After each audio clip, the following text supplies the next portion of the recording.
The following is a Spirit Street production.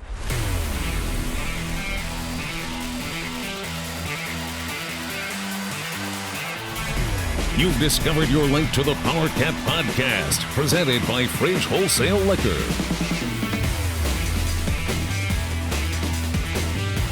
It's the Powercat Podcast. And now, let's go to the Spirit Street Studios. Here's your host, Go Powercat publisher, Tim Fitzgerald. Welcome to another edition of the Powercat Podcast. I did not go to West Virginia. I feel good. I got to tell you guys, first game I've watched from the comfort of my home since 1994. And don't ask me what game it was, because the Aloha Bowl I was at the in-laws, so it wasn't that one. But that was like the last game I didn't regularly attend, and then had a couple misses in there since then. Watching K-State football at home kind of sucked. Do they always play that bad when you watch at home? Or I mean, I feel like when I go to the games, generally they're competitive. But I watched at home, and they weren't competitive. Anyhow, Tim Fitzgerald relegates Zach Carlson. If you don't know, I'm taking road games off this year for health reasons, which might be mental health after the trauma suffered by all who attended K-State's so-called performance at West Virginia. Do we get to take games off for mental health?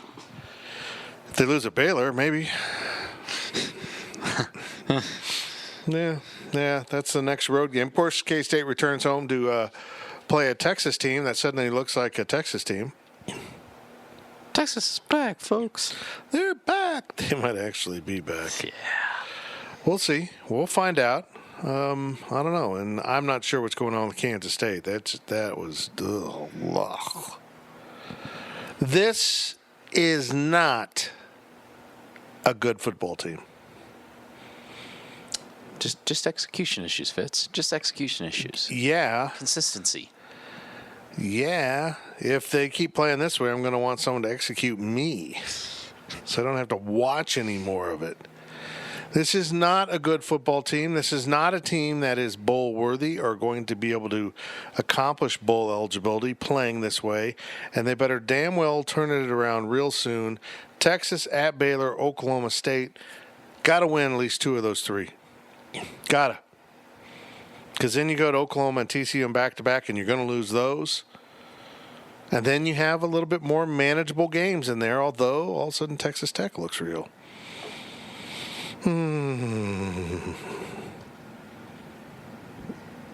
This is not good. Because, guys, the thing about K-State football is even when they're getting beat, typically, now there's some outliers in there, an Oklahoma game here and a TCU game there maybe, but typically they're in the game in the fourth quarter. Even if it feels like it's a 3-touchdown game, you look up and go, hey, it's 10 points. And then they kick a field goal, hey, it's 7 points. So That's good. that was odd. Was that my phone or your phone? That was your phone, because you're the only one without an iPhone, and iPhones don't make that noise. But my phone's muted. That was your phone, I think, unless it was Wasn't Zach. mine. My phone's on the table. I swear it was my phone, but my phone is muted. Sometimes they still produce sound on certain things. I guess so. I guess so. Anyhow, what is not bad, how's that for a ring endorsement? What is good is the Fridge Wholesale Liquor. Our sponsor of the Powercat Podcast. They've been doing it now for 116 years consecutive. It's been 84 years. They've been with us for a very, very long time. Is that the Titanic, that gif? It's been 84 years? Yes, I think it that's is. what I thought. I think it is. But get into the fridge. You're coming to town, 2:30 kick on Saturday. Perfect time. Slip into the fridge. Load up the cooler, get to the tailgate party, be the star of your party because all of your alcohol is fresh off the booze tree. Just plucked off the vine right there at the fridge at the corner of Claflin and Westport. Plucked off the booze. Is there a Boulevard wheat tree somewhere that I don't know about? Because if there is, somebody is going to have to pay for not telling me about it. There probably is, yeah. I think they do grow that on trees. It's all natural. Au natural. And our first segment is brought to you by Tanner's. If for some reason you are not going to the game and are in Manhattan, Kansas on Saturday, you should probably just go right down to Tanner's. Probably would be better than going to the game. And yes, you don't have to sit in the elements, and you know what? And there's other games on. Yeah, there's other games on in case you need it. And if they're not playing well at halftime, you don't have to get up and leave to go to Aggieville. You're already in Aggieville. Tanner's right there at the corner of 12th and Morrow. My favorite sports bar to watch a game in. Although I didn't watch a game on Saturday. Thought that'd be weird not to go on the road and then go to a sports bar. Well, considering you kind of had to work. I still did work. I had to put up all your stuff. That worked pretty well, actually. Because, you know, when you go on the road, and particularly West Virginia is a perfect example, you're staying in Pittsburgh because there's no hotels to be found in Morgantown, at least not at a reasonable price. No. Morgantown's like Manhattan in the 1980s. They don't have enough hotel space. Everything's a little bit behind the times in terms of appearance and stuff. They haven't caught up. The Big 12 money hasn't really sunk into the community. It's beginning to get into the athletic facilities now. They built a new hotel in town that apparently West Virginia as a team is staying at instead of the old hotel that K-State took over, and I'm told it sucked. So when your former best hotel is bad, that's Manhattan in the 80s. Right? Sure, yeah. So what would that be then? Like, what was in the 80s that was the best? All of them. Okay, what was the second best? Sheesh, I don't know. You think people stay? I would stay in Super 8? Topeka. Yeah. If I was a visiting media, I would stay in Topeka. Because hotels here are outrageous on game weekends. Mm-hmm. I know. Probably would have been. Ramada. Yeah, it would have been the Ramada second best. Third best, oddly enough, probably was the hotel that's now abandoned there on Tuttle Creek Boulevard down from Vista. The place. I mean, but back then that wasn't that. It wasn't. It just they didn't do it. Lodge. Yeah, whatever it became. That's where cops sit to try to pick you off for speeding. I remember we had a fraternity party there one time. It was a rocking event. Anyhow, this is the Powercat Podcast, and we're going to dive into questions. Probably a little heated this week. Yeah, the first half will be fine. The first half is all about on the field things. Okay, The second half is very state of the program. So what we're telling We're people, going to talk football here. What we're telling people is to go ahead and fast forward to the second half. I guess we could have started with the second half. This is kind of like the first half. We're going to relive the trauma. You're just going to get out of the way. Okay, let's do it. Here's Zach Carlson. From I Like Pickles Cat. Why does this slow start feel so different? Losing to top 25 teams isn't new, but it feels so much worse now. Because K-State sucks. They're not competitive. They're not competitive at all. They're not even close to being competitive. 31-10 to Mississippi State, and it was worse than that. 35-6 to West Virginia, and it was worse than that. Right? Yeah. I mean, and a lot of times you'll play a top 25 team and you'll lose 31-21, and you'll go, well, that wasn't as bad as I thought. These are actually worse than what they look like. And you can have those games and say, well, yeah, but, we had an off day. I mean, look at us in week 1. Look at us in week 3. That's what you can usually say. But you want to say that now? Oh, yeah, look at us in week 1. We barely beat South Dakota. Look at us in week 3. We played one of the worst teams in all of college football. So they haven't had a week to hang their hat on yet, and that's what's kind of frustrating. And, usually you watch K-State play, and then you're thinking, oh, they're not that far off. And they're not. They fix some things. They get better as the season goes, and lo and behold, they win 7-8 games. They're in a bowl game. This year you're looking at them like, holy crap, they got a lot of ground to cover before they're even competitive. And we'll see if they can cover some of that ground before they play Texas. Also from I Like Pickles Cat, did Skyler audible out of the quarterback sneak to the option, or was that from the sideline? Was that enough to make Bill so upset with Skyler? I kind of wanted to ask Coach today, but there were so many other questions being asked. And He filibustered big time. He did, and we ran out of time, so I didn't really get around to getting to ask it, unfortunately. But I'm still not convinced that he made the call by himself. Maybe he did. I don't think he went up and did it completely 100%. I think maybe they said to him, think about audibling out of it. They watch the tape. He looks at the side real quick, even if it's just for a second. I don't mind an audible. Not to that. Yeah, that was a bad audible. I mean, that's just... what I don't understand is he started and shotgun. Yeah. Damn it, line up and run the ball. If you want to talk about, you don't want to coach a team that can't pick up 6 inches, then line up in your power formation and run the freaking ball. If you don't think Skylar can do it, put in Alex to take that snap and run the ball. Yeah. Yeah, they're going to know what's coming. Why not put in the better runner? Right. And I don't understand why it pissed off Coach that much. Look, I understand it's a big moment in the game, but he made a mistake, okay? If he did make the decision by himself, it was a really bad decision to audible out of it, and then he made, well, I'm not going to say a bad pitch. I mean, both of the options on that were bad. But, like, it's no different than a wide receiver dropping a pass or a lineman missing a block, things like that. Skylar just got put in a more bright spotlight, and because of it, you're now eternally pissed off at him. Look, I hardly ever really vehemently disagree with Bill Snyder, but him standing behind his decision to go for it there, and we talked about this via text message during the game, there's no way in hell after not picking up on 3rd down do I go for it on 4th down. You're down 7-0, 6 minutes left in the second quarter at that point? Yeah, give or take. Just punt the freaking ball. Punt it. Oh, no, it was less than 6 because they turned the ball over in 1 minute and 21 seconds after that. And then they got it with 57 seconds. So there's probably like 3 minutes left. I think it was a little more. 3 or 4. But just punt the ball. Try to pin them back. Your defense is playing okay. It's only 7-0. You've given up the 1 home run. Just try to get to halftime and regroup, because what happened at halftime, they came out and they moved the ball. They came out and actually looked okay for a while. Yeah. But at that point, they're down 21-0. Look, I'm not a big gambler, but I do play some blackjack. They doubled down on a 6 against a face card. Don't do it, man. You got to know when to take your gambles, and that was a miscalculated gamble, and I will disagree with Coach all day, not because you don't ever go for it.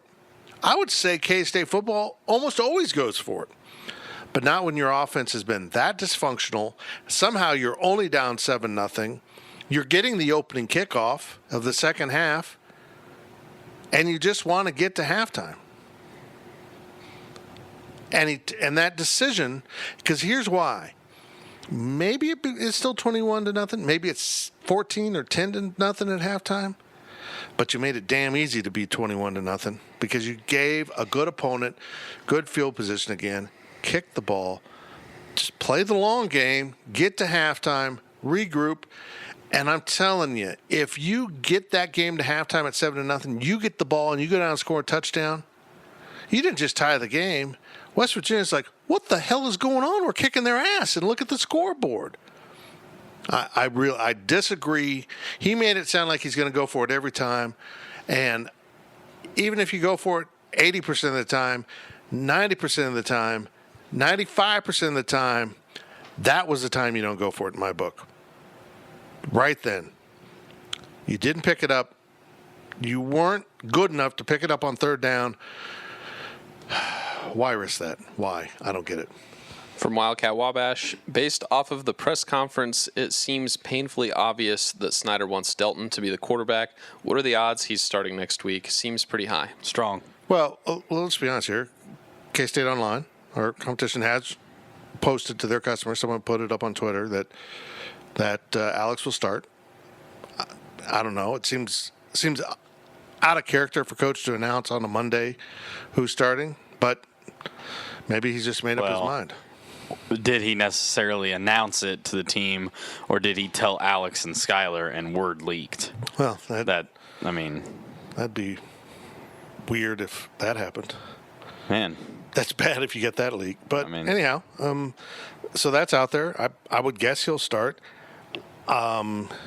Setting aside whether Skylar or Alex is the better quarterback, I think Coach is looking at this like Alex's ability to run might be well suited against that Texas defense. Yeah, against the Texas run defense that hasn't given up 200 yards to an opponent this season and held USC to -5.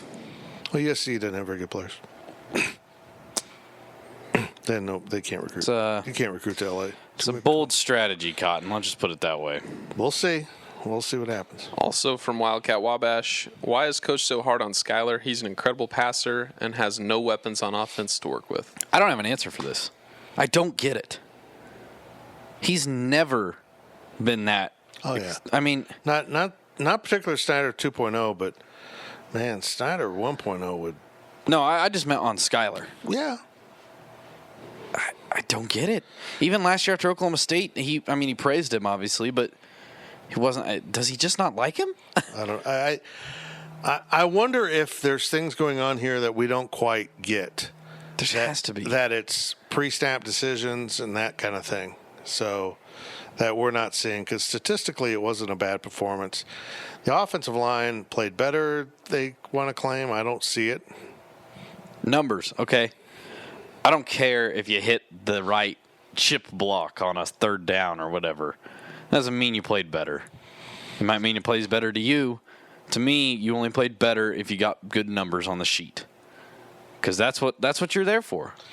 Zach Reuter's a great kid, wonderful kid, but you can't be on the field just because you're good at downfield blocking. They're not even getting downfield to block anyone. If you're going to drop a ball in the back of the end zone, man, someone else needs to be on the field. Period. It's very frustrating to watch what's going on. From Sir Wright, would you blame Thompson transferring at season's end if Delton takes over starting role? I wouldn't. Not so. I would blame him if it was just, hey, Skyler, you've been playing poorly. We're going to go with Alex instead. I would blame him then, because, it doesn't – you don't have a whole lot of reason other than, I want to play. But the way it sounds, Kellis Robinette's story that he put out not long before we started taping this, that Snyder went over the head of the coordinators and he didn't give anybody any sign of, heads up or, hey, Skyler, we're going to do this. The way the whole situation's been handled makes me think, look at the situation and go, yeah, I wouldn't blame him if he transferred. Would you want to be in a system where you don't even get the decency to be told, hey, we're going to roll with something else until it happens? Like that, you had the entire defensive possession to go up to Skyler and say something. And if he really got, treated the way he did, that it's being reported, I think that's pretty cut and dry right there. Okay, well, I'm going to take this a bigger picture. Kids transfer a lot more now than they used to. So it wouldn't surprise me if anyone transfers. But from the sounds of things, there's going to be a wide open transfer market at the end of this year, because the receiver at Oklahoma State's a perfect example. K-State didn't have many players who played as true freshmen. Bill Snyder just doesn't do that very often. But now we're going to find out that there's players such as the receiver at Oklahoma State. His name is totally Jalen McCluskey. Yeah. Who did not redshirt, has played 4 games this season, and under the new rule, he can still redshirt. So he played 4 games, realized coach isn't using me right. I'm out of here. I'm sitting out the rest of the season, using my red shirt, and 5th year transferring somewhere else. It's kind of cold-blooded. But, it's in the rules. The NCAA then, again, didn't think things all the way through. They should have applied that rule only to true freshmen. But that is the rules, and there you go. True freshman transfers. Like a JUCO transfer type of thing. Yeah. I'd be cool with that. From Wildcat Will 41, what are your thoughts on Snyder's comment, I can't coach a team that can't get 6 inches on a play? Is this a jab more at the coordinators or the players? I thought the comment was I thought it was a very tough comment, but I thought people made a bigger deal of it than it is. Okay? He walked it back today. He walked it back Tuesday. today, but I don't even think he needed to walk it back. Honestly, I don't blame him for saying what he said, because I know, and it goes back to what you were saying earlier about the whole, if you can't get it on 3rd down, why are you trusting your team to run on 4th down? I get that. But also as a coach, I don't care if you haven't moved the ball an inch on 3 straight downs. You should still have the faith in your team, You can get this. It's 6 inches, okay? And I would have been more alarmed by him going to the press conference and saying, we thought about going it for there on that 4th and inches, but we hadn't been moving the ball. and I didn't trust the offensive line to get the job done. I would have been more alarmed by that because I think that shows he's losing trust. You know, I think it gave him the opportunity to say, look, I trust in my players. I feel we have a good enough group to get the job done, and they didn't. Could it have been maybe worded differently? Sure, but also sometimes players need to get called out too, okay? Coaches get a lot of the roast, but players need to get roasted too, and they failed. Plain and simple, they did not do their job on that play. So I didn't mind it. Everything he's saying now is post-mortem. I mean, now it's, I showed faith in you, I'll show faith in you in the future. But I'm telling you, if Texas has been having their way with K-State and 5 minutes before halftime, they're faced by the same fourth down at midfield, he's going to punt it. Yeah. He's going to punt it. He went against the risk-reward ratio was so out of whack. The reward of getting that was tangible. He mentioned today going down the field and scoring. And my immediate thought was, what the hell during that first half made you think you were going to move the ball another 50 yards and pick up 7 points? I didn't see any indication that was taking place. The risk was that they were going to get the ball in the short field, score, and maybe get the ball back and score again, which is exactly what happened to him. 7-0, 21-0, game over. From GT Cat, at this rate the offense is going, are you surprised that we aren't seeing more out of the wide receiver too deep? Since nothing's really worked to date with many of them able to help the quarterback by getting open, surely it can't get any worse to try some other options, right? That makes sense to you. Might make sense to me. But in Bill Snyder's world, you just keep practicing and you get a little bit better and you get a little bit better and then you'll be better and you'll be good enough. Just get better, and it's just this incremental improvement instead of going to someone else altogether. Now, that's not particularly true at the quarterback position, apparently. But, I'm surprised we haven't seen some more guys. One area that I think we might see a change Saturday, returners. I have a feeling we're going to see someone else back on kickoffs. Duke Shelley's attitude got him pinned at the 7 or whatever. Yeah, he's making some bad decisions Good call, back there. Duke. He's not real dynamic. I mean, he's fast, but he doesn't have that TJ Reed sense of the field. So who do they go to? I don't know. I mean, Isaiah Harris. Didn't they put him back once and. Oh, you meant Turner. Yeah, I think they have him back there. Yeah, maybe they try him back as the main guy. I'm not sure. I mean, I'm kind of shocked that they haven't gone to a little bit of a 2 deep, but also like on the 2 deep, who do you trust? I trust putting Sebastian Taylor out there. I'll trust putting Isaiah Harris out there, although actually off the top of my head, yeah, he's on the 2 deep. But okay, Dalton Schoen can't get the job done. Isaiah Zuber may not get the job done on a play. So what do you want to do? You want to go to Landry Weber? I don't like that. I don't like doing that at all. I don't think he can create separation. I don't know. I think the wide receiver core is a lot worse than we had anticipated. From Wildcat Will 41, bigger issue, receivers getting open or offensive line? Potato. It's all working together or not working together. Yeah. It's all – they're not good enough in anything they're doing right now. And it's added up to blah. It might be receivers on one play and line on the next play and running back pass protection on the next play and the quarterback not getting the right read on the next play. And there's 4 plays in a row that they stunk. Honestly, it's almost like magnets of opposite force right now. Like, it seems like every time the offensive line gets a good pass block, the receivers can't get open. And then every time the receivers get open, the offensive line has completely blown a block and Skyler's on his back. It's a mess, and it's so annoying right now. From Cornelio, have you ever seen the talent level this depleted in the Snyder era? No.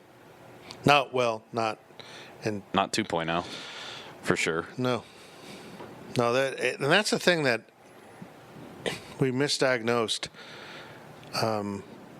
They just haven't had guys step up. They always have had guys step up. Now maybe Zuber has stepped up, but nobody stepped up to be Zuber. That's the key. DJ Reed stepped in, one day and took over at cornerback. So Duke Shelley was there as the number 2 guy. Well, Duke Shelley was thrown into the top role, and Duke Shelley is doing fine. It's okay now. But who's coming in after that? They're not there. A.J. Parker is so up and down. Yeah. I know this. A.J. Parker is not a nickelback. And, you know, Jonathan Durham came in. He wasn't even supposed to play. Yeah. They put him into the game. And hell of a play by JD, by the way. yeah. We'll see if he's healthy enough to go. But I don't know. It's a mess. That's the problem. Their front line is okay. It's passable. But they're already into injuries in the depth, and it's not. It's not. They had 2 tight ends. One got hurt. Now they really don't have a second tight end that believe in. There's a lot of things that need to change, and I go back to what Ryan Wallace, the deep analysis on recruiting that he shared for the subscribers at GoPowercat.com. That was in-depth, thoughtful, thorough, outlining all the problems they have and how they go about recruiting. They've got to change their ways in recruiting. They're just not getting their bases covered. There's too often they're settling on the recruiting trail, or honest to God, they're not looking for the right things. Hey, we could form one hell of a Boy Scout troop on this team, but I don't know how good of a football team they are. For my Like Pickles Cat, did Winston Dimmel cover up a lot of the sins of the offensive line last year in the run game? Now, I'm not going to say that. I'm going to say this. Now, maybe he did a little bit, but I'm going to say this. Those 2 coordinators were maligned by K-State fans, but their veteran understanding of the nuances of calling schemes and plays covered up a lot of things. We're going to run the quarterback run game over and over and over. He always runs a quarterback because it was the only thing that was working. They showed up to a gunfight with 2 bullets. So they just kept using the same bullets. I don't know. Is that possible? I don't think that's possible. No. That metaphor went. I mean, if they were rubber bullets. That analogy just went in the can real fast. They just didn't have many bullets in their gun, and they had to do the same thing over and over and over. Defensively, it was maddening, but it kept them in games. They weren't alone on a corner with A.J. Parker in single coverage and apparently no safety. This is where not being at the game hurts me. I couldn't see the field. Man, boom. 90-some yards, whatever it was on that 2-3 play drive, touchdown. That's exactly what Tom Hayes was trying to prevent at all times. Drove us crazy. But I don't know. I'm not saying that I take pleasure in the fact that K-State offense is struggling, because I don't at all. But hey, I guess this is what you have to realize, that Dana Dimmel was not that bad of a coordinator, and maybe he knew what he was doing. Yep. From Jim Cat, down 35-3 in the 4th quarter, what purpose is served by kicking a field goal? Thank you. There is no point. You're not even covering the back door, getting the back door cover at that point. Is that really what we're covering now? I'm just like, I don't get it. Yeah, I don't know. Fine, Blake Lynch got an extra rep. Woohoo! I don't know. Just roll the freaking dice, man. You score a touchdown, awesome. You don't, shoot. You hit a field goal, hey, I guess we lost by 3 points less. I mean, takes away 2-point conversions that you can miss, I guess, but that's about it. That's literally the only benefit. Never give up. Never give up. From Wildcat Will 41, are we giving West Virginia's defense enough credit? They seemed pretty darn fast on Saturday. I don't think anybody's not giving them credit. I just think the bigger story here wasn't West Virginia's defense shut K-State down. It was K-State's offense is completely inept. Well, and I think it's easy to say, measured against K-State's talent level right now, other teams look a lot faster, look a lot bigger. A player keeps coming to media opportunities. I'm not going to name who it is. And I look at them and I'm thinking, really? because I don't think people at your position look this way at other Big 12 schools. I'm just a little surprised.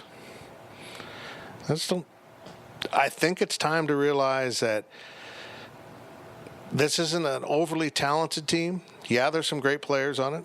Hell, I watched the greatest K-State football player I had watched until Bill Snyder arrived was Gary Spaney, and his team stunk. But he was great. There's great players on this team. Some very good ones. There's not enough. And, folks, it's time to look at them and say, for the first time in a long time, this is not a well-coached team. Whatever they're saying isn't turning up on the field, and I'm not sure why. From Canelio, does Bill put out a 2010 Colin Klein special and run Delton 30 times for the Texas game? I mean, he can, but it's going to get shut down. I don't know. Like, Colin and Alex aren't the same runner at all. Well, plus it wouldn't be a surprise. Yeah. That caught Texas so by surprise.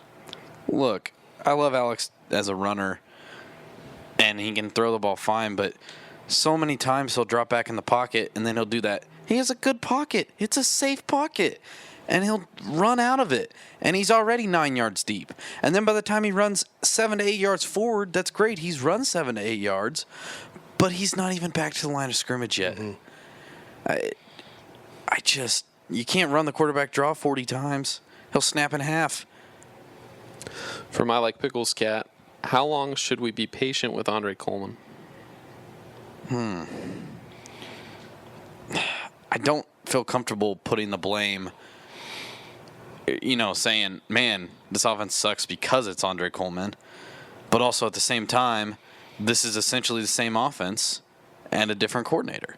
So I don't know where you draw that line. I don't know where you say at this point it becomes the coordinator's fault.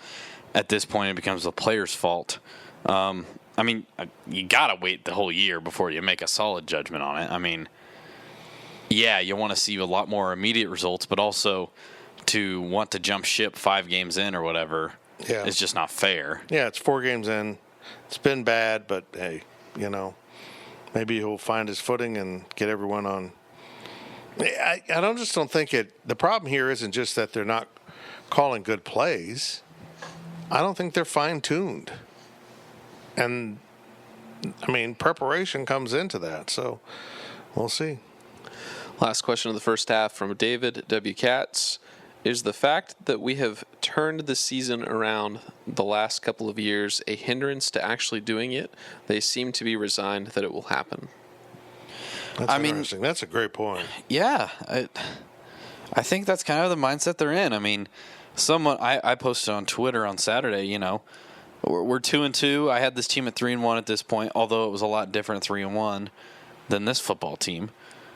Where do you guys see this team finishing? And someone replied and they said, I see us starting 3-6 and then rattling off 3 wins at the end of the year to make it to a bowl game. And I said, you know what? I mean, it seems very plausible to me that they could do that. And that's probably what they're starting to think, I don't care what they say on the record. Players look at the schedule and they go, we're not beating Oklahoma. We're not beating TCU. Like, they may not say it out loud, but they say it in their head. And it works before, you found a way to rattle off those 3 wins. But, man, all I know is they've got to win 2 out of 3 here. I really believe that. They got to get between Texas, going to Baylor, and coming home playing Oklahoma State. And might be the other 2. You might lose to Texas Saturday, then you got to win the other 2. You better be 2-4 at worst when you get into that final stretch of KU, Tech, and Iowa State. You can win all 3 of those, although Tech's pretty damn good. And that's my fear, is that they are 3-6 at that point, and the reality is you're not going to beat Tech even in Manhattan because Tech just won in Stillwater. Oklahoma State might be down. They've looked pretty good so far this year, but they took them to school. Texas Tech has a quarterback controversy because of injury, and I think that the starter is going to lose his job. Oh, absolutely. That's insane. He's already lost his job. But most scary, they played good defense. Yeah. What? Yeah. Lovely. And by the way, in case you don't know, Texas Tech is playing a true freshman quarterback who skipped his spring semester of high school to come to spring practice, has run this system for 2 years in high school. He's 12 years old. He's 12. His mom and dad have to come to practice. Should I fact check that? Don't fact check anything I say. Oh. Okay. Got it. Well, that it? That's it. Man, that was good. Yeah, it That is. was long. Second half, well, that's 15 questions. Man. Second half's going to get, I think, a little I'm telling you what, folks, if you're listening to the Powercat Podcast right now, you just got your money's worth.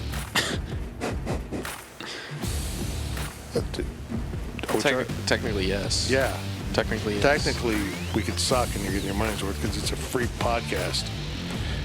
If you thought that was great, drop 50 cents in an envelope and send it to Zach Carlson. P.O. Box 1001, Manhattan, Kansas. A quarter, a dime.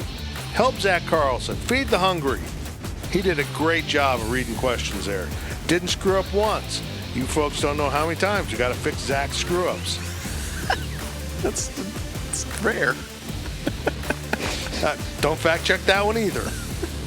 We'll be back right after this. The Powercat Podcast, sponsored by Fridge Wholesale Liquor.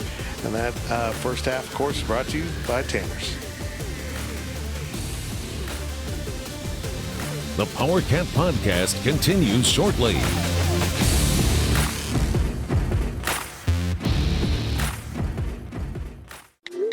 I'm trying to get a group text in on what everybody wants on the liquor store run, but my phone keeps autocorrecting liquor store to the fridge. A fridge or the fridge? The fridge.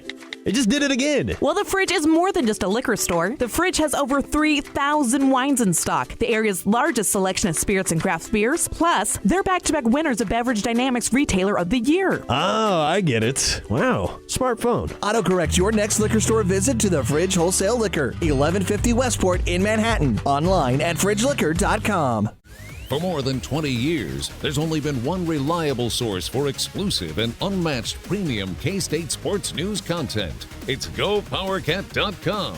The tradition continues as Tim Fitzgerald, D. Scott Fritchen, and the other GoPowercat sports experts continue their relentless coverage of K-State sports. So make sure you're subscribing to the one and only GoPowercat. Hey, K-State fans, it's time to come home to GoPowercat.com.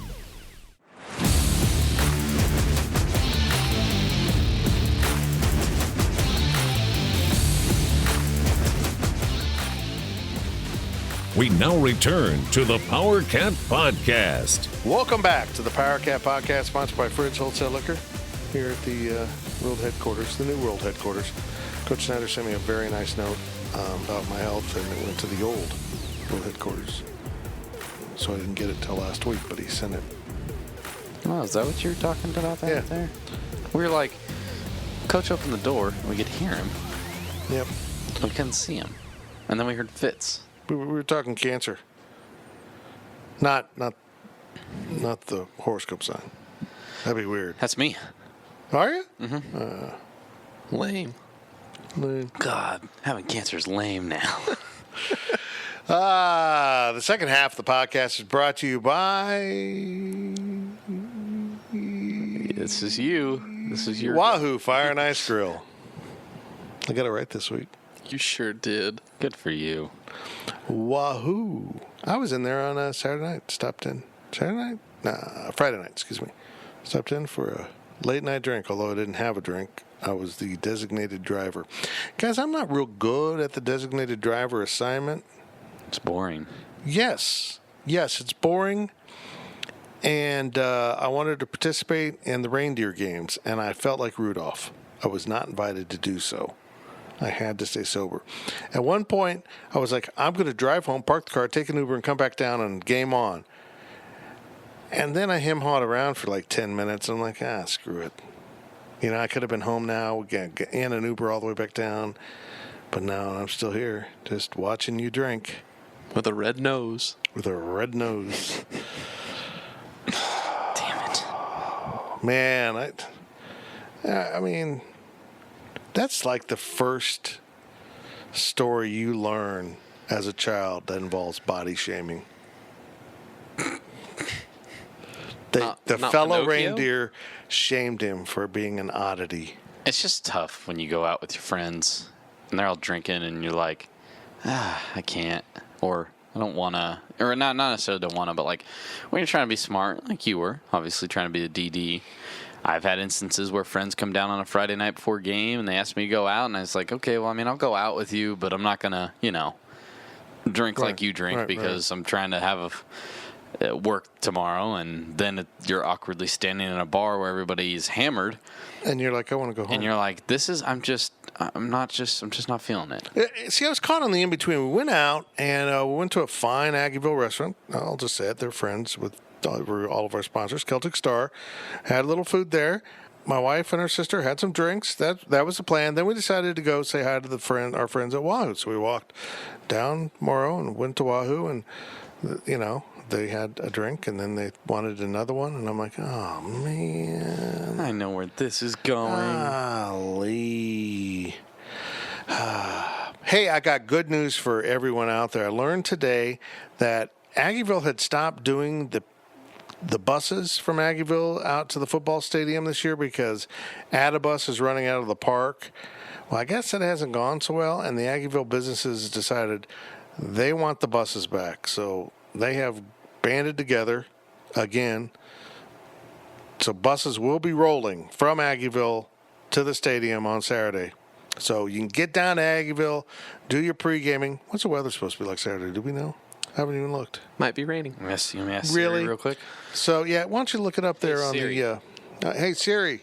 What is the weather on Saturday? Tell us. Looks like it will be cloudy in Manhattan Saturday. The high will be 71 degrees, and the low will be 57. Beautiful. That's nice, Siri. Thanks. She doesn't recognize your voice. Oh, that's right, because you're not an iPhone guy. No, I'm not. He's about to be, though. I'm beginning to consider it. We're going to get him. Once I win $1,200 in a lottery. Just $1,200. Just $1,200. Spend it all on a phone. But yeah, so if you liked going to Aggieville before the game, it's 2:30 kick. Get down there. You can have a little lunch.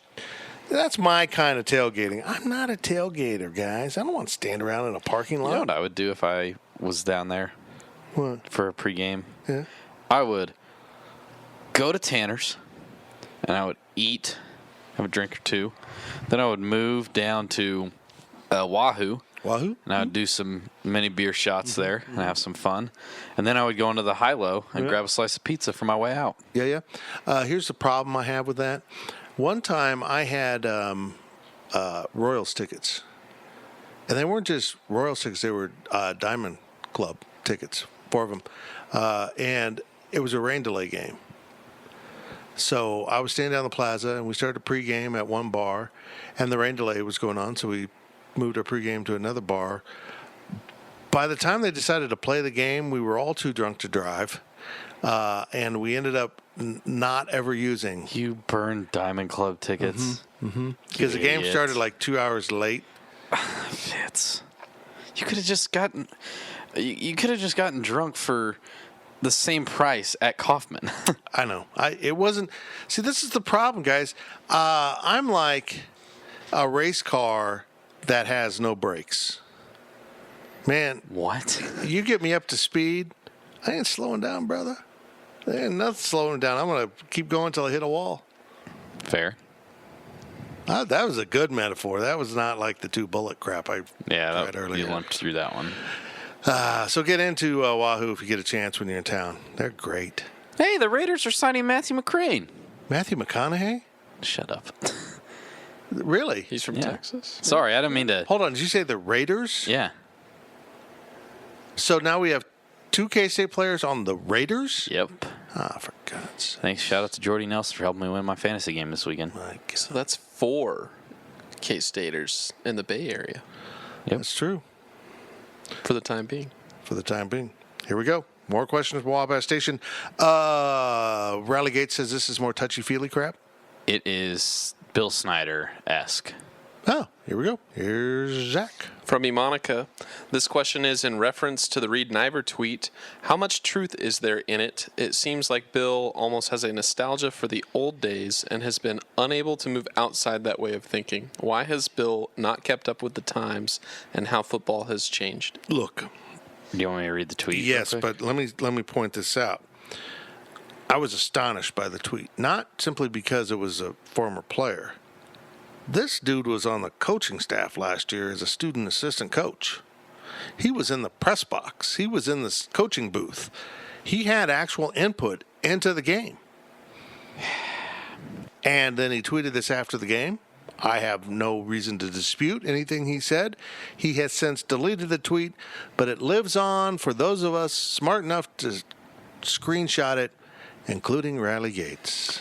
Reed Nyvar tweeted, at K-State football, when will you all wake up and learn that the way we have prepared and played opponents since the 1980s is not working?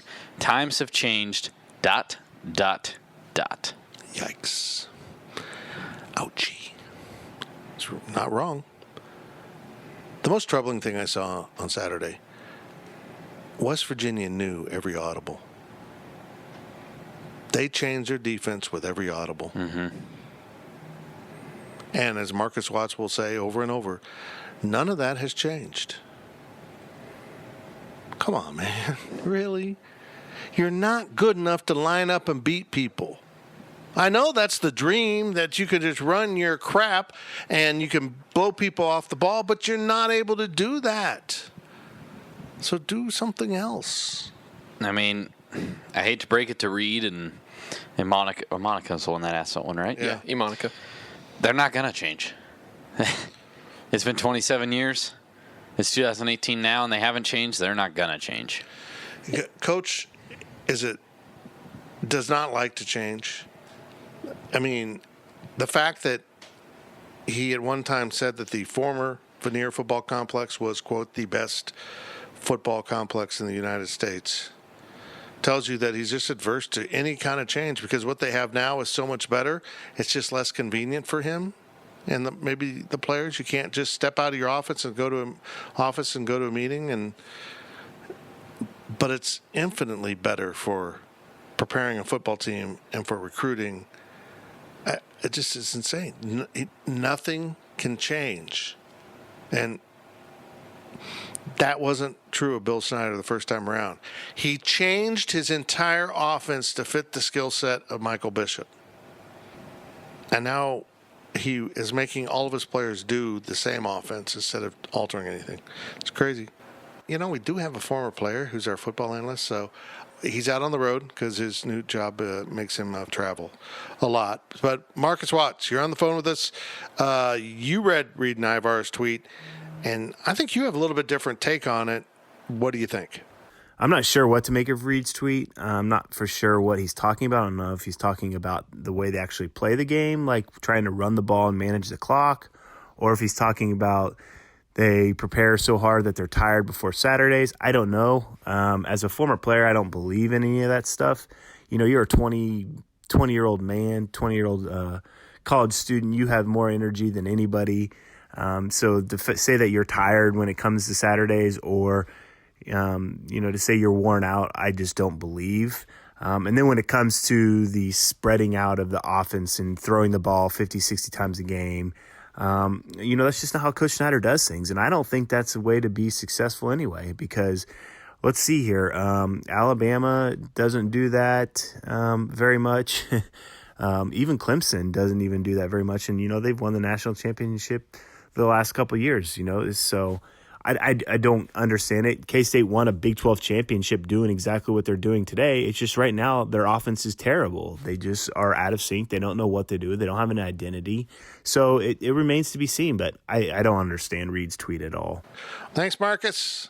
We will talk to you when we record the pregame podcast, and onward we go with the weekly podcast. Back to Zach. Also from me, Monica, how much of our current struggles are recruiting related? I mean, a lot of them. You can argue all you want at the end of the day, oh, I'm so happy we have Bill Snyder and his staff that develop these underrated kids, and that's true. Jordy Nelson, Darren Sproles. I mean, you got the examples. You got the proof to speak on, but also, and someone's going to be probably upset, let's say K-State had been a 12-0 team last year and had won the Big 12 championship, and they go to the college football playoff alongside Alabama, Georgia, and Clemson. That was the team other than Oklahoma. They get boat raced by all three of those teams on pure talent alone. Look, the 1998 team could line up with anyone. Because they had dudes. They had dudes. 2003, by the time they got their stuff together and got over their injuries, they had dudes. You go back and look at the Big 12 championship game, some serious freaking players on that field. But like 2012, I still think they win the championship in 2012 if they play in it. But that's because they played Notre Dame, and that was an overrated Notre Dame team. That was just one of those years but where had they played Oregon or Alabama that Right. year, they get killed. So I'm not distressed they lined up with Mississippi State and looked outmanned. I expect that from the SEC. We know what goes on in the SEC. One, it's the most fertile recruiting ground in the United States, and two, they all cheat. They just can't even deny it. They all do at some level, and it's a cash cow, so everyone lets them get away with it, and it's BS. But even if they didn't cheat, they would probably have better players. There's just more guys in the South playing year-round, compact, recruiting area. And the way, if you look at the SEC, a lot of those teams, their fans don't even have to travel like more than 3 or 4 hours to go to almost every game. It's just crazy how compact it is down there. I get that. But when I see them line up with West Virginia and they're out-duded, is that a good way to put it? Outmanned. I like out-duded. Okay. That bugs me, guys.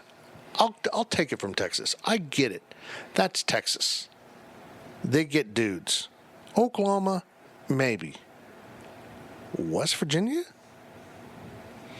You're outmanned noticeably by West Virginia? A West Virginia team that 3 years ago you outmanned? I mean, honestly.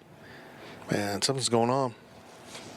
From Cliff Clavin, 754, do losses bother Coach Snyder anymore, or does he go into games just looking to see if some little improvement here or there has taken place? Well, I think he was bothered Saturday. He was bothered. I mean, he kind of lost his cool in postgame with that can't move the ball 6 inches comment. Yeah, and that's what you wanted to see. But also, when he comes to the Mississippi State postgame press conference and says the things he liked today, I'm sorry, that's not an answer you give in a 31-10 blowout. You don't talk about that. He doesn't have the same critical eye that he used to. I mean, he used to find a lot of fault in victory. I mean, what's the famous line that he compared the 98 loss to losing a family member? Right.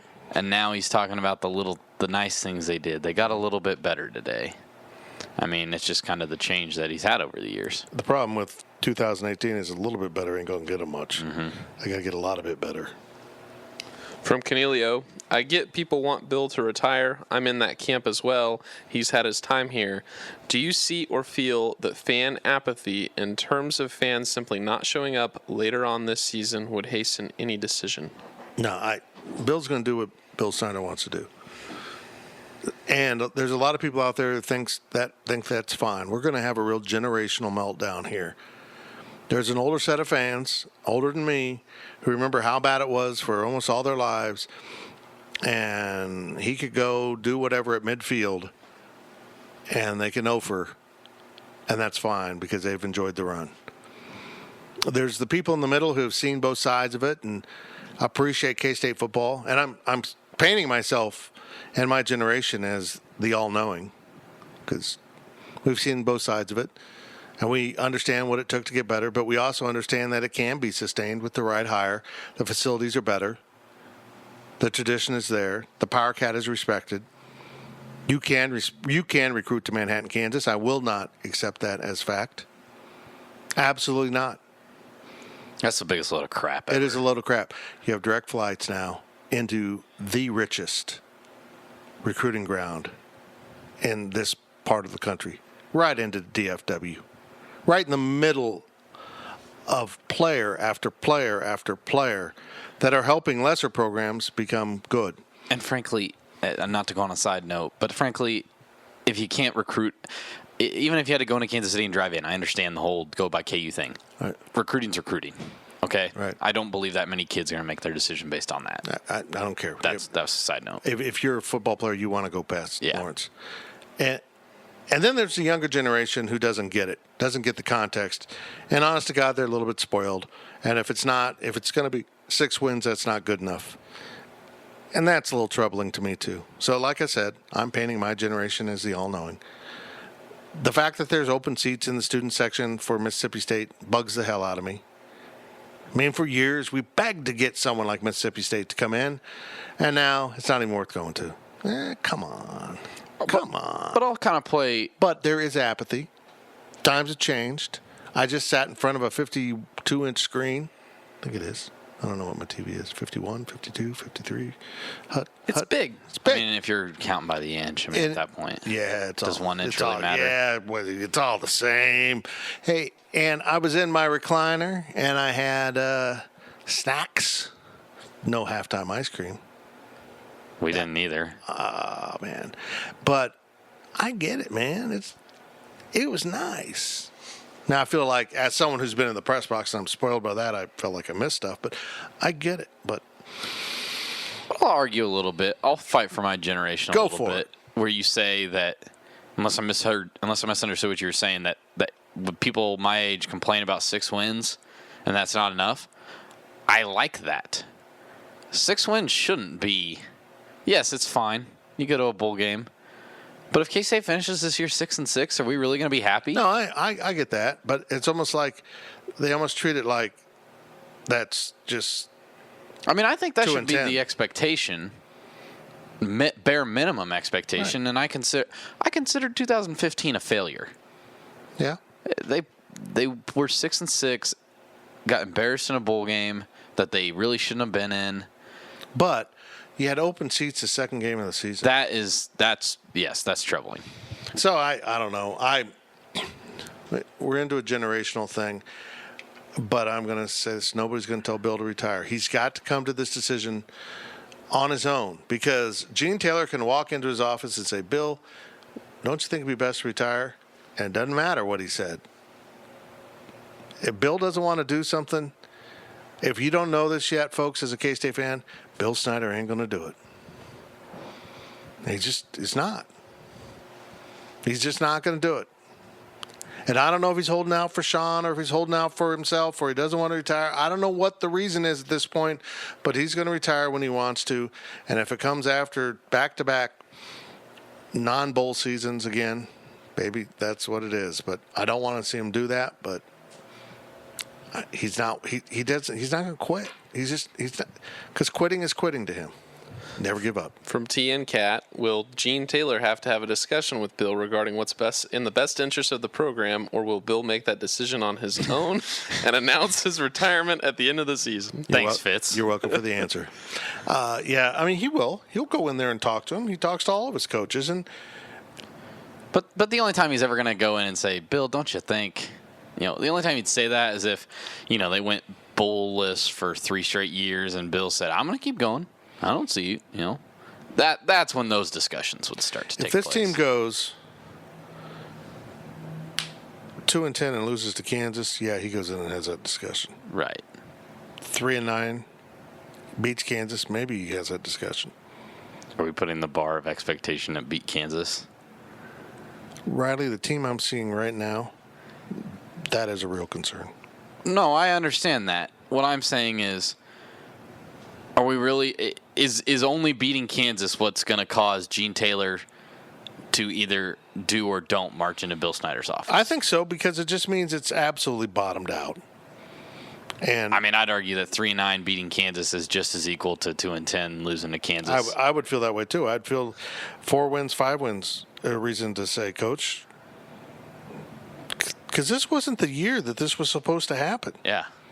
That's the problem here. He's being measured against the expectations that fans had coming into the season.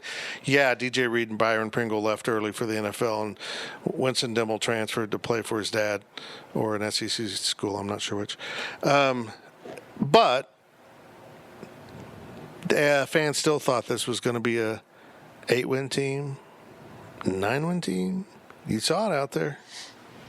And why not? I thought they'd win 7-8 games. I thought they could compete with Mississippi State. Then the season started, and I thought, no way this team can compete. But they should be able to compete with West Virginia.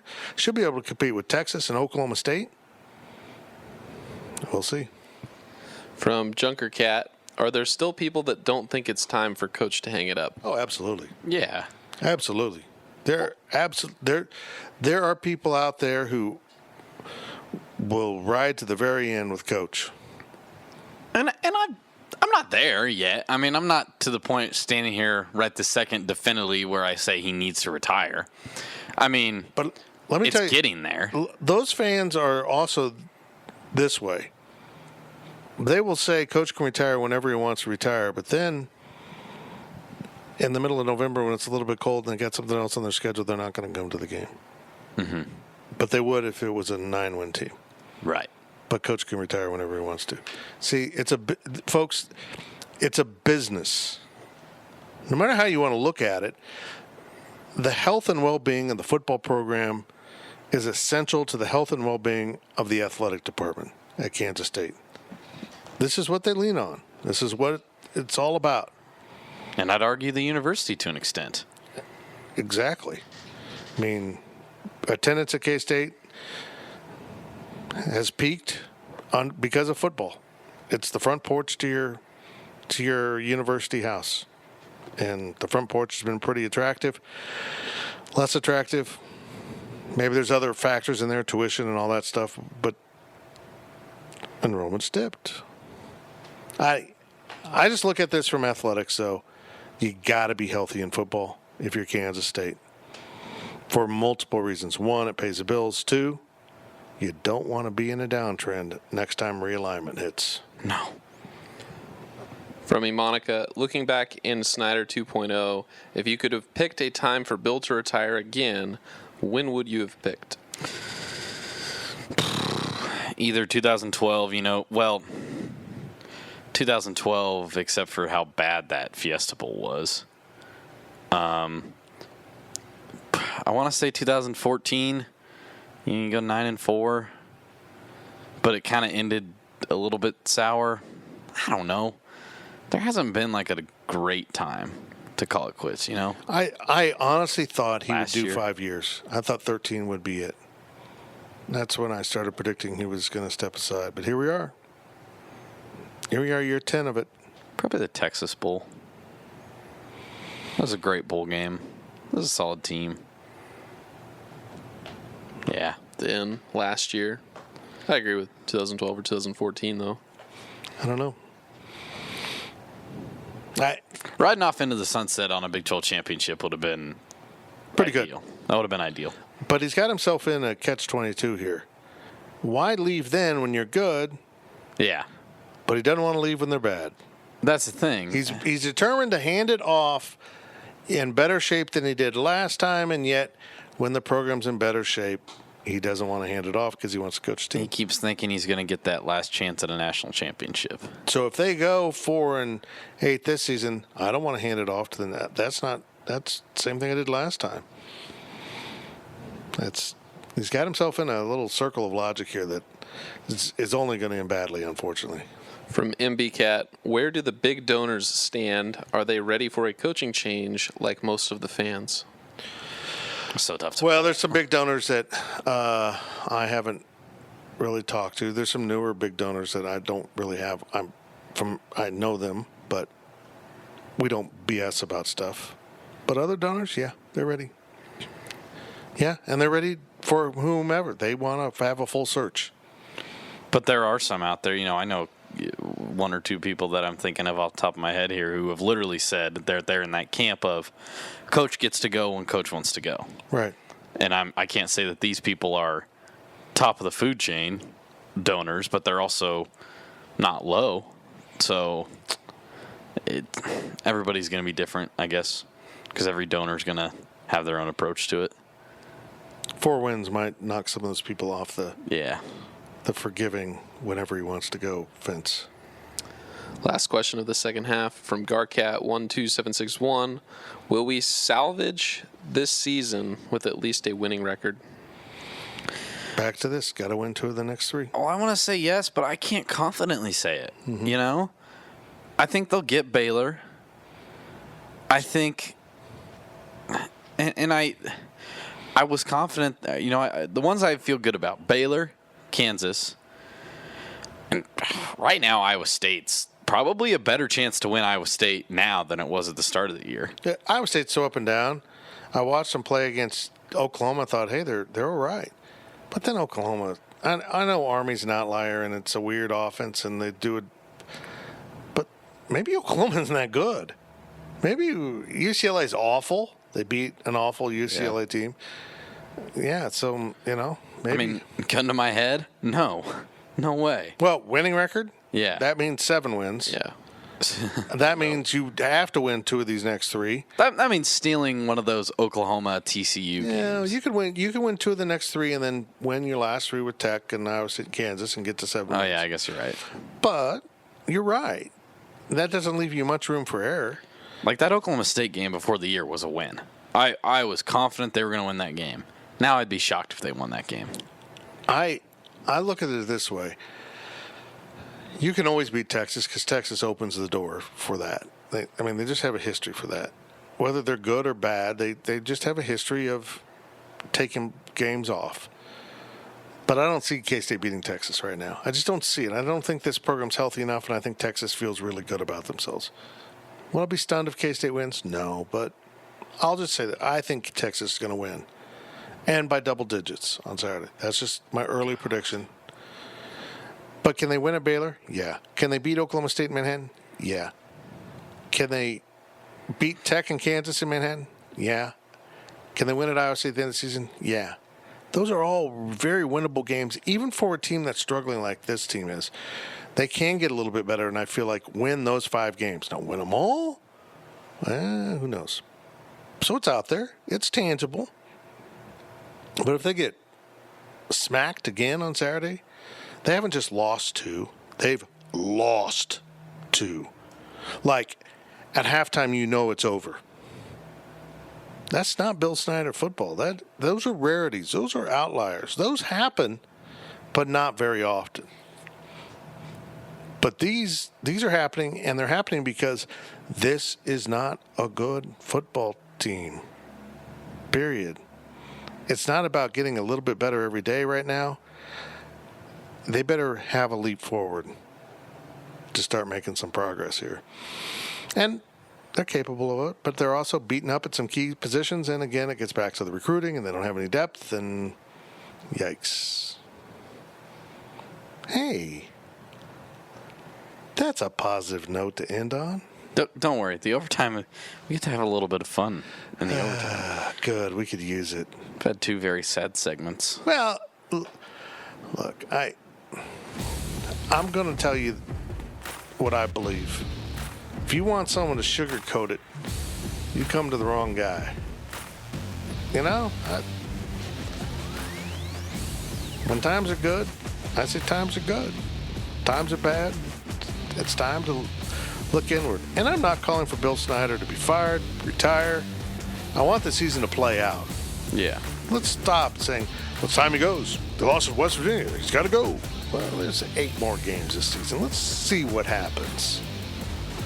Let's get down that road a little bit before we decide about the future. Yeah.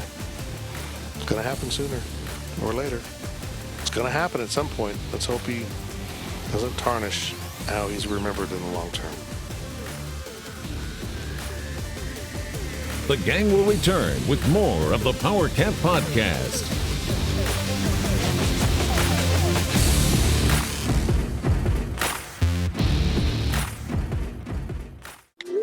I'm trying to get a group text in on what everybody wants on the liquor store run, but my phone keeps autocorrecting liquor store to the fridge. A fridge or the fridge? The fridge.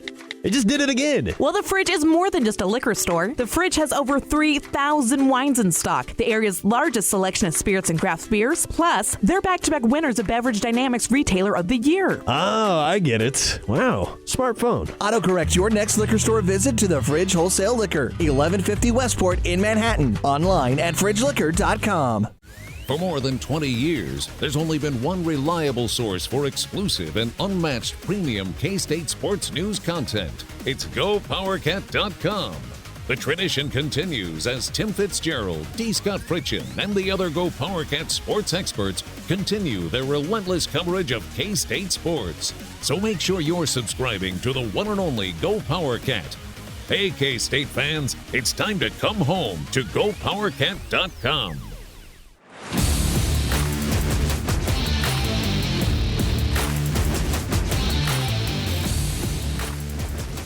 Back to Fitz on the Powercat Podcast, sponsored by Fridge Wholesale Liquor. We bring the Powercat Podcast to a conclusion with the overtime. And boy, do we need to have a little lighter. Man, I've been ranting, I've been raving, I've been laying it on the line, I've been telling it all. If you don't like the truth, then I hope you turned it off, because I went all Jack Nicholson. Jack Nicholson. You can't handle the truth. Hey, the truth is we're brought to you by Fridge Wholesale Liquor, and they're fan-freaking-tastic, man. Get into the fridge and say hi to Kevin and the whole gang. When you come to town, whether you go to Aggieville or the stadium, whatever, find time to stop in the fridge. If you've never been to the fridge before, this is not a mom and pop liquor store. This is a big time business. Right, actually, But it is a mom and pop, though? Yeah, it is owned by Kevin and his wife, yeah. I need to get in there, actually. Wow. I think mom and pop, those quaint and small. This is big time stuff. So get into the fridge, and this segment's brought to you by the High Low. And we stopped in the High Low also on Friday night, say hi to everyone, and it's just a happy place, man. I had to go in the High Low, and I just get a good vibe in there. I went in on Friday, had lunch. Yeah, I think right now I could really use a slice, some pepperoni rolls, and a little Milwaukee roulette. Oh, This Friday or last Friday? Because we were Gone on Friday. gone. It wasn't Friday. So you are a liar. It was Thursday. I apologize. Because it was National Pepperoni Pizza Day. What? Yeah. They had a national day for something? Yeah, so I got, well, not them. Well, The world. No, not the world. National. Did we vote on National. this? I feel like I should have I had just know I was more at the input on gym, and I got on national. Twitter, and it said National Pepperoni Pizza Day. And I was like, well, it's a good thing I'm at the gym right now. So we went down. I texted my roommate. I was like, you want to go high low? He's like, yeah. So we went down there. I had pepperoni pizza and Boulevard Wheat.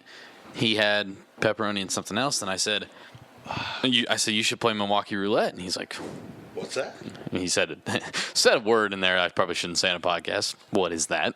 But I told him what the game was. What the gosh darn is that? Yeah. Okay. And so he said, all right, do that. So he did it. And the girl comes back, brings him an old Milwaukee. He got old Milwaukee. She goes, I'm sorry. And he goes, sorry? Are you kidding me? He loves that stuff. Loves it. So he was anyhow, I'm happy for him. I'm overjoyed for him. Big day. But yeah, after this podcast, I might want to just go into the High Low and just soak it. I think I just want to order a whole pizza, let it cool down a little bit, and then just put my face in it and cry. Just What? sum up K-State football. Hope you First enjoyed question those is from zits. Powercat Ryan. Here we go. Fitz, It's the overtime. I'm sure you would have much rather attended the game in Morgantown, No. but wasn't it nice to shut off the game when it was over and already be home? No depressing hotel rooms or travel issues, just a quick click of the remote to watch another game and enjoy the Chiefs' noon kick on Sunday. Yes, it was nice. Yeah. Now you know what I've been experiencing for the last 3 years and how pissed I was when I found out you were staying Hell back. yes, it was nice. And you know what? I went to the Tuesday press conference, and it's really not about. I'm having problems managing my energy levels, and even home games. Man, I get tired at the end of those things. Not just I need a nap. I'm falling into a coma. That kind of tired. So today at the press conference, I'm like, I feel really good. And I'm like, because I basically had the weekend off. I didn't travel, didn't go sit in the press box for 5 hours or whatever it is. We were there.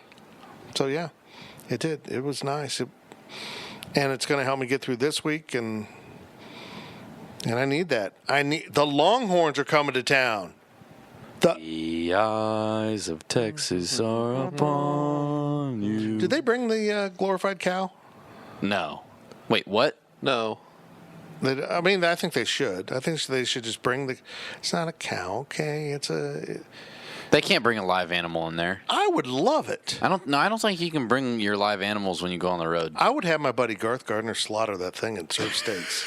Did Colorado ever bring Ralphie? No. There's no way they brought a buffalo into this stadium. No. Have you seen the videos of that thing getting loose? That old Bevo looked like walking beef jerky. Yeah. This Bevo kind of looks delicious.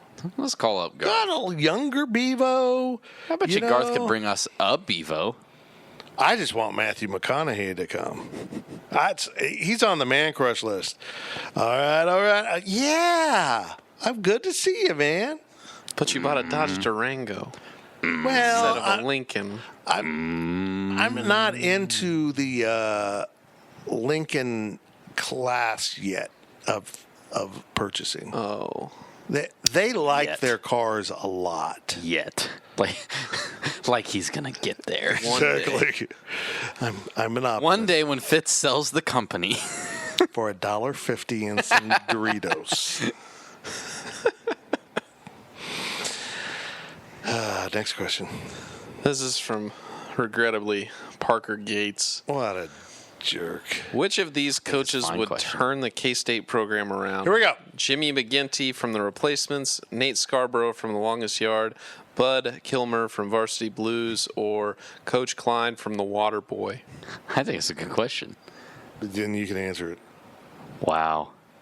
I seriously, I don't know any of these. I don't remember these characters. I watched these movies and Did you not watch any of these movies? I'd take the guy from Friday Night Lights. No, I've not watched any of these, and he You wasn't even. uncultured He wasn't swine. even an option. You uncultured swine. Well, I thought he was. No. Well, the point is that, outside of the Varsity Blues one, these are all, and Varsity Blues is a funny movie in and of itself, but those coaches are all abnormal coaches. They're not, it's not a real football movie. Like They Friday don't Night sleep Lights. and eat like the coach of Kansas State currently has. Yeah, fair enough. I'd probably go with the one from the Replacements because, as we have said many times, K-State has a lower talent level. Who was that? Gene Hackman? Who was I don't that actor? remember. I can't remember off the top of my head who I it don't was. know. Zach's just being a gripe about this situation. Good Lord. It was a bad question. It was a bad I think it was a question. fine It was a question. bad question. I'd take I'm Gene sorry Hackman to our from listeners. Hoosiers. I'd take Gene Hackman from Hoosiers That's a to good coach one. the football team. That's a good one. Just because. Measure that goalpost. Exactly. It's 10 feet. Measure Yeah. measure the kicker. He's 5 feet. I mean, right now, the way this team's playing, run the freaking picket fence. Just do it, man. I don't know how it works in football, but do it. Don't get caught watching the paint dry, except that's not actually him from that scene. So No, that's 3 true. passes before you score. That's pretty much How what about they're that? doing. Dalton Schoen throws it across the field to Isaiah Zuber. From Solly 43, the baseball schedule just came out the other day. How will the baseball team fare under a new head coach? Can they make the conference tournament? Well, I mean, they're I going. hope so. They only have to take one step up in order to improve. Yeah, there's 9 teams to play Big 12 baseball and 8 spots. I mean, I think they'll be better, but also I guess granted, I haven't sat down and evaluated their roster because it's freaking September, but I think that they'll be more competitive. Okay, let me get this right. But it's going to be I'm supposed to talk with knowledge about baseball. But tomorrow or today, when I put this podcast up, it's basketball media day, kill me. and that's too early. Why is it so freaking early, man? Yeah, somebody wanted to know about baseball, so I thought I'd put it in there. But I don't know. I like the new coach. I'm hearing good things about the new coach, but it's September. Yeah, there's a lot to be determined. I couldn't tell you one It's new not- guy that's going to have an impact on this team. They're not going Can to you win name the Big one 12. player? Yeah, there's Dirk Nowitzki. What? Oh, K-State baseball player. No, I don't know. Just one player in general. He's a player. He plays.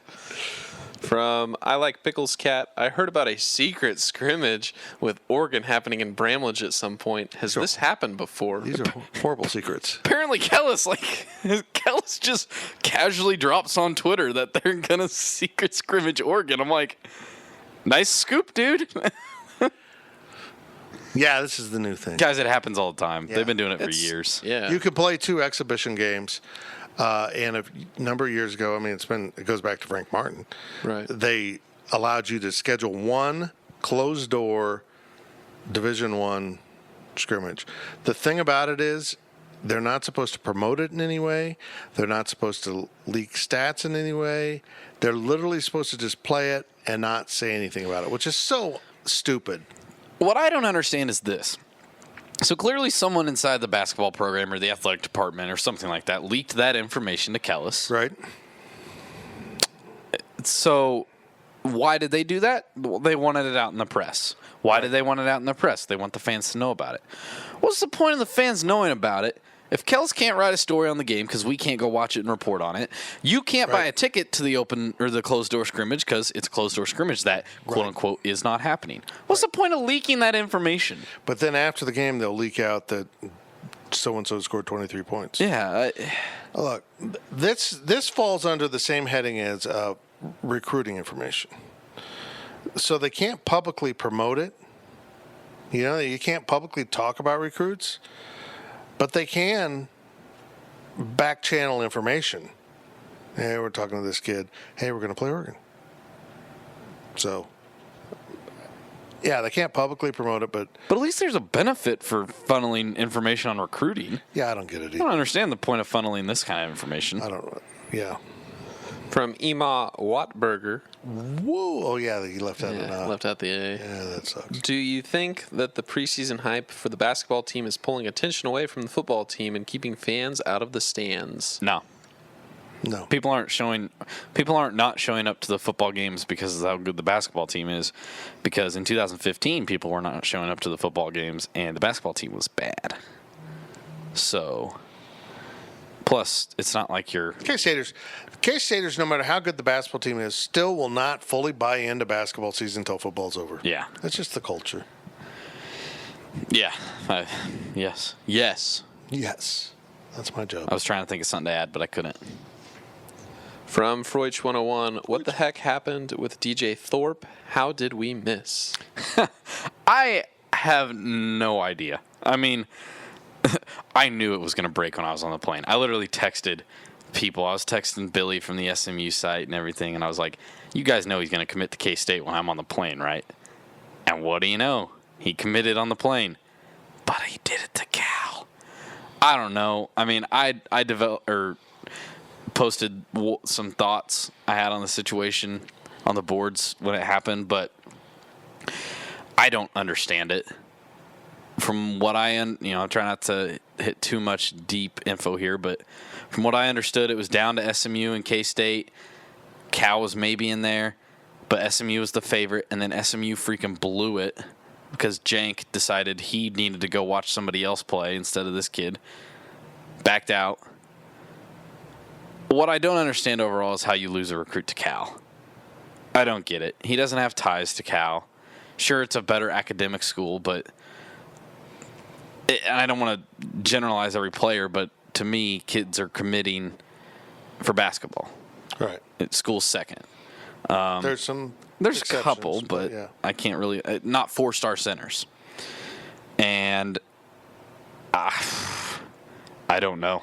Like I really don't know how they missed on him, and they've invested everything. It's another kid they invested everything into, and swing and a miss, and now they're further down the list. I'll say this. I mean, I'm the opinion guy and you're the beat writer.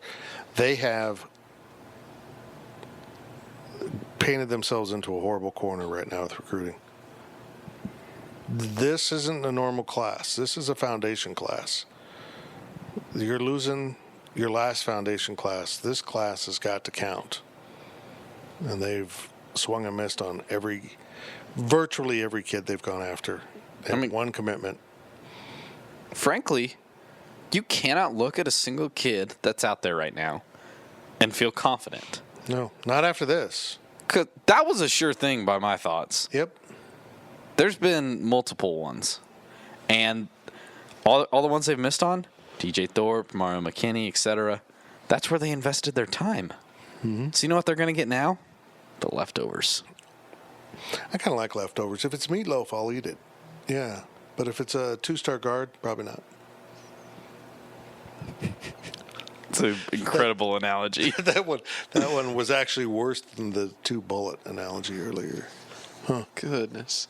For my like pickles cat, how do you decide what to ask in a press conference?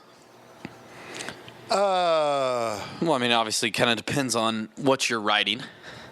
Right. We don't just ask questions. Some people go to press conferences and they just ask to ask. To hear their own voice and be able to say they interact with the coach. That drives people crazy. You ask what you're working on or what you need to know or want to know. Yeah. I mean, D. Scott asks a lot of questions because that 3-2-1 he does every Tuesday is a deep dive. And by the way, folks, it's up for free content this week. We thought, what the hell? Let's put it up for free and let people see the kind of coverage that we do, that kind of depth that you really literally won't find anywhere else. So, yeah, he asked a lot of questions. I asked some questions. Coach Snyder gave me the longest non-answer in the history of K-State football. And if you understand the context of that statement, you can appreciate how long that answer was. Did we ever time it? Did you time that answer? Someone on Twitter said it was 6:41. Yeah, I think it was Mitch from K-Man. 6:41? 6:41. 41 seconds. I personally take that as it was an incredible question that needed a lot of thought and introspection. And I take it as Fitz had a pretty good question, and Coach said, wow, look at all the time I can burn with that. That was 20%. 20% of the entire press conference was him just talking. To me. To you. Look, here's the problem with that is when Coach Snyder's great about when he's answering a question from you, he talks to you. I have mild ADD. Trying to stay locked in for 6 minutes and 41 seconds while Coach talked directly to me was really difficult. I wanted to hop on Twitter. Guys, it was awful. I'm not going to lie. It was long. If you missed that answer, it will be in the Powercat pregame podcast. And I'm playing the entire quote so you can understand the unbelievable magic that took place. The man actually spoke for nearly 7 minutes and sort of answered the question and yet didn't say a thing of substance. John Wooden invented the four-corner offense in basketball, and it was brilliant. But he's got nothing over Bill Snyder and how he manages the press conference when he wants to run the clock. Nothing. John Wooden would go, yeah, that's pretty good. It was amazing. It was unbelievable. But getting back to the question. Yeah, there used to be a young journalist that would attend press conference that would ask questions, just ask questions. And I finally said, are you using these answers? No, I just want to ask the questions. And I'm like, well, there's people in here that have questions. We get a half hour with Coach every week. That's it. That's all we get. And there's people in this room that have questions that they want to ask for something they're actually working on. Now, if we get to 25 minutes into the press conference and Kenny says, any more questions, and everyone hesitates, ask your stupid question right there. Yeah. There's time. There's extra time. Everyone's got what they need. But don't burn our clock. Because Coach likes to burn our clock. So don't participate in this if you don't really need the answer you're going after. Maybe that's the grumpy old sports writer in me, but man, we got to manage our opportunities with players and coach. For us, every opportunity, we don't leave early. If there's still players to come, one of us will stay. You just never know. You got to stick it out, stay to the end, and not bail out the door before your time's up. Every opportunity with the players and coaches are huge. From I Like Pickles Cat, as a not huge golf fan, what does Tigers win mean to you? I'm not a huge golf fan. Guys. But it's big. I was hype on Sunday. I was so happy. The Cowboys were getting their ass kicked, but Tiger Woods was winning a golf tournament. It's so good for the sport. Oh, it was incredible. It was a tournament that literally didn't mean much at all. And you know that because the only people that were watching it were true golf fans. But did you see thousands of people running up the 18th fairway trying to watch this happen? Nobody has an impact on sports like that. Nobody impacts their sport like Tiger's import. He literally changes the whole. And there's some great young golfers. It's not like they're lacking stars. It's not like they're lacking storylines.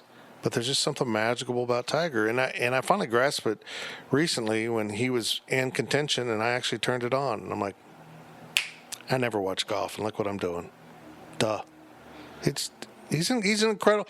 He was so dominant when he was great. He's dropped off so dramatically. It really is good to see him back playing good golf. And it's really good for the sport. And now put it in the context of all these young golfers that can really play, this is going to be fun. This is fun. To me, I mean, when he fell off, he was at the peak. He was at the best. And then, he fell off for a bit. And then you had all these new golfers come in, like Jordan Spieth, et cetera.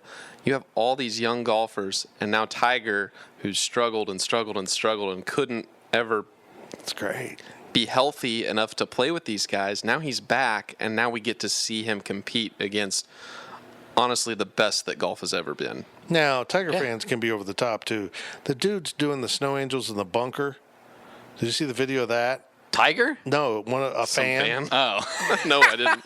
Laying in a bunker doing a snow angel. Take that guy out and shoot him and bury him underneath the bunker. Come on. A little decorum on the golf course, just a little bit. But, I mean, just picture this. I'm not predicting this by any means, but who's to say Tiger doesn't go to Augusta in 2019 and play his way into the second to last or the last group, and he's fighting for the green jacket with with like Jordan, because Rory won't be there, Jordan and like Tommy Fleetwood. I mean, just to see him battling some of these guys would be incredible. And like, I don't know. I think it's incredible the fact that he almost won the FedEx Cup this year without winning without winning a tournament. Right. That blows my mind. I mean, there was a point where he was going to win it. He was if the results held, he was the leader of the FedEx Cup. It blows my mind, and I'm so happy because we're going to get, I think, at least 10 more years of Tiger. Maybe not this level of Tiger, but enough to compete, enough to be in majors, and every now and then peek his head in. I mean, he's only 42 right now. Right. He's going to be 52. By the time Champions he's 50, Tour is 50, but think about Tom Watson. He was playing majors up until a couple years ago. Well, he was contending in majors every now and then, but he was also shooting 8 over on a day or something like that. I mean, maybe. I mean, there was, 6-7 years ago where he was either in the final group or in a playoff at the British Open. Or I think what we're saying here is, hey, Denny waitresses and hostesses, you're not safe, baby. Tiger's back! Hey, waitresses at the bank, he's ready to make a deposit! Wow. Is that too far? Waitresses at the bank? Yeah. Okay. Yeah, Hi, sir. How can I help you? No, that's a Vegas club where he dated a waitress. Oh, I didn't know that. Yeah. Oh. The bank Fitz is at pretty the plugged Bellagio. into things like that. Well, I've been to the bank at Bellagio. Doesn't follow golf, but he knows everywhere that Tiger slept with a woman. I've been to the bank at Bellagio twice. And when I heard Tiger was with a waitress, I'm like, well, I've seen the waitresses. Then I saw the waitress, and I'm like, did you pick the worst one? I mean, really, Tiger? Tiger's always been socially awkward. He's always, he's openly admitted to that. And like people have said he is. Tiger. He was a secluded person as a child. He never knew how to make friends or talk to women. Drool on himself and not make words, and women would love him. He was also bald at age 30. That's not any... Balding. It's fine. He's Tiger. That was Tiger. Roar. From Adam K63, as secretive as Coach Snyder is about injuries, are you surprised that K-State doesn't have an injury pop-up tent yet? Yeah. Yes. It blows my mind. Every team on the other sideline brings a tent. Full circle? That would be changing. Yeah. That would be changing his ways. But hey, hold up those Gatorade towels. Yeah. Or whatever the stupid Jake Waters tent is that they have. Oh, my God. Can we please get rid of that? Did they have that? I wasn't paying that close attention on Saturday. Did they have it at West Virginia? Yeah. Oh, at West Virginia. Sorry, I don't think they had it. I didn't look that close at West Virginia, honestly. Can we please get rid of that thing? Skylar can't see the plays, for God's sake. But they do have play cards with the pictures on them. Saturdays are for the boys. But I don't think Coach had any input on that. I think Andre wanted that because it is kind of cool. The picture. The Jake Water? Oh, yeah, that's cool. Cortez, Tiger Woods reading a putt. Couple Saturdays are for the boys. Yeah. That was interesting, yeah. Okay. Last question of overtime from Who for KSU. If you could have a date with one famous female, who would it be? Holly Berry. This podcast is over. Oh, wow, that was quick. We just had, speaking of Friday night when I was out with the wife and the sister-in-law, the list of 5 came up. Who's on your list? Oh. Yeah. Yeah. She's the perpetual one. Who'd you say? Who's your list? Holly Berry, Jennifer Aniston, Pink. Of course. He looks at me like, duh. Rachel McAdams. And then the other one is kind of so-so, but I finally went with Scarlett Johansson. How's Jennifer Aniston on your list? How is she? How is she not? I said Jennifer Aniston. You did? Yeah. Oh. It's number 2. I'm sorry. Yeah. And what's amazing about her is when she was on Friends, she wouldn't have been on my list. It's like she's gotten hotter as she's aged. And I'd like to point out that for the most part, maybe Pink's the youngest on there. That's an age-appropriate list for me. It really is. Good for you, Fitz. Yeah, Holly Berry's always on my list. I would take Anna Kendrick on a date. You know how fun that would be? Yeah. She's awesome. Yeah, that would. And be she's so hot. awkward. That'd be funny though. It'd be fun. That makes her hotter. Yeah, I agree. Her character in the Pitch Perfect movies is like great. That's her. I'd take Taylor Swift. Oh, That's God. who I'd go on a date with. Yeah. Get a song written about you. Live on forever, baby. Fair enough. True. Live on forever. Oh, Zach. Any other girl you ever meet, she's like, oh, I love Taylor Swift. I love this song. You want to know who that song's about? Me. My answer is Holly Berry. You're Taylor Swift and you're Anna Kendrick. Yeah. That's what we're going with. Yeah. Is that your final answer? That's my final answer. Huh, okay. I like it. It's fine. It's interesting generational picks right there. Yeah. And I feel like I'm going to compliment you too. I feel like you could do this. I feel like in the right setting, in the right mojo, you got a shot, boys. So you're telling me, deserted island, no one else is there. No, here's what I'm thinking. Die there. Here's what I'm thinking. Randomly in a deli in New York for Taylor Swift. And you give her a little deli advice, get the pastrami, whatever. And you just start talking. And next thing you know, you're back at the Ritz-Carlton doing... Tapping a microphone? I don't know what that was. And then you're playing slots in Vegas. And you just sit down and look, hey, Anna Kendrick, loved you in Pitch Perfect. And next thing you know, you're upstairs at the Bellagio. Me. I meet Holly Berry, and she goes, oh, nice to meet you, and walks off.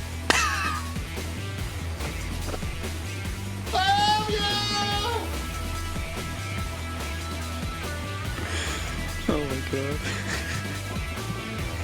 Yeah, that's going to do it for the podcast. I'm depressed. The overtime was supposed to make me feel better, and we came full circle on this thing, and here I am. Kansas State, Texas, 2:30 on Saturday. Get to Aggieville before, after. I love 2:30 kicks. They're so good for local businesses. Enjoy the town. It's going to be nice weather, we think, unless it changes, because that's how weathermen do their job. It's going to be a beautiful weekend unless everything changes, then it won't be. Film at 11. We'll talk to you next week, and of course, we'll have the pregame podcast up on GoPowerCat.com, also free on Friday.